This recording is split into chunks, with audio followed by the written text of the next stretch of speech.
This morning, a major blow to President Trump's attempt to pick up more Republican seats in the House of Representatives. A new congressional map in Texas, which would likely flip 5 congressional seats from Democrat to Republican, has been blocked from being used in next year's elections. At the center of the case is whether the creation of the new map was driven by politics or race. The law allows maps to be drawn for partisan reasons, but not for racial reasons.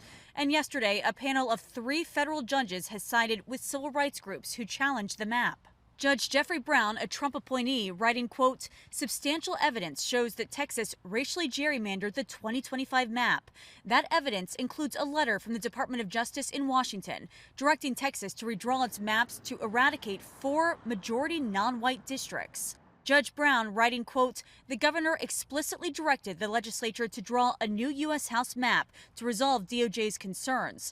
In other words, the governor explicitly directed the legislature to redistrict based on race." These districts are going to show that Hispanics and blacks, as well as others, are voting for Republican, and Republican is their candidate of choice. Governor Greg Abbott says he'll appeal to the Supreme Court, claiming the ruling undermines the authority the U.S. Constitution assigns to the Texas legislature. Earlier this month, Governor Gavin Newsom led a campaign to change California's congressional map to offset the expected losses in Texas.